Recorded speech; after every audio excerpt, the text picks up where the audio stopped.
and one state, and I like the one that both parties like. I'm very happy with the one that both parties like. I can live with either one. I thought for a while the two-state looked like it may be the easier of the two, but honestly, if Bibi and if the Palestinians, if Israel and the Palestinians are happy, I'm happy with the one they like the best. As far as the embassy moving to Jerusalem, I'd love to see that happen. We're looking at it very, very strongly.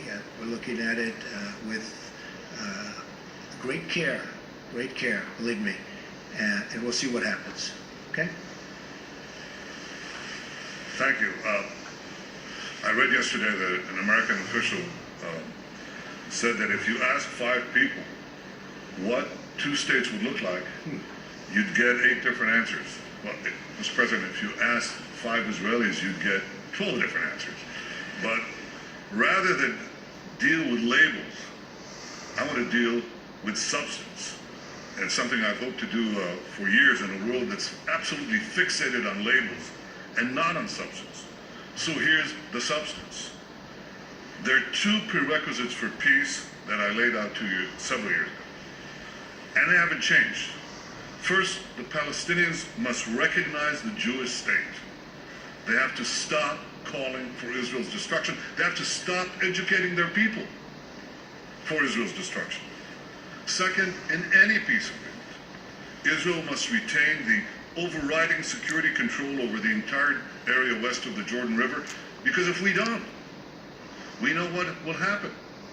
Because otherwise we'll get another radical Islamic terrorist state in the Palestinian areas, exploding the peace, exploding the Middle East.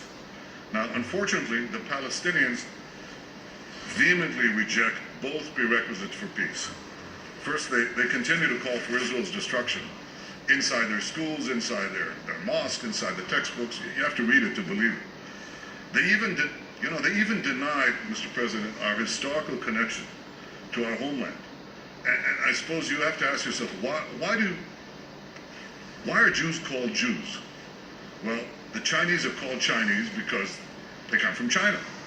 The Japanese are called Japanese because they come from Japan.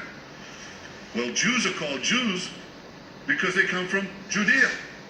This is our ancestral homeland. Jews are not foreign colonialists in Judea.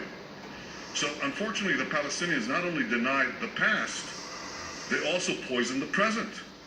They named public squares in honor of mass murderers who murdered Israelis, and I have to say also murdered Americans.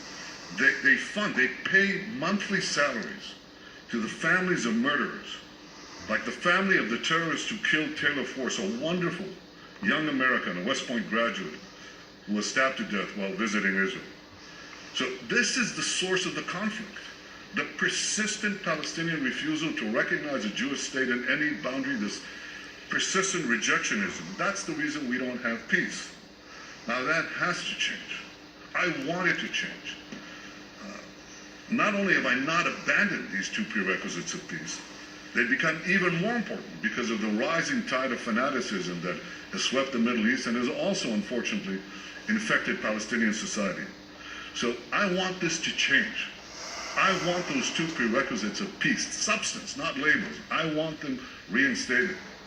But if anyone believes that I, as Prime Minister of Israel, responsible for the security of my country, would blindly walk into a Palestinian terrorist state that seeks the destruction of my country, they're gravely mistaken. The 2 prerequisites of peace, recognition of the Jewish state, and Israel's security needs west of the Jordan, they remain pertinent. We have to look for new ways, new ideas on how to reinstate them and how to move peace forward. And I believe that the great opportunity for peace comes from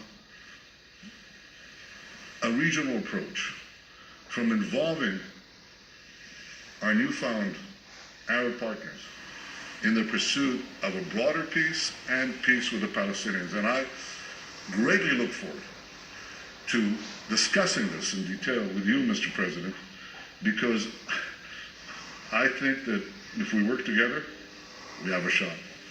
And we have been discussing that, and it is something that is very different, hasn't been discussed before. and it's actually a much bigger deal, a much more important deal in a sense. It would take in many, many countries, and it would cover a very large territory. So I didn't know you were going to be mentioning that, but that's now that you did. I think it's a terrific thing, and I think we have some pretty good cooperation from people that in the past would never, ever have even thought about doing this. So we'll see how that works out. Okay?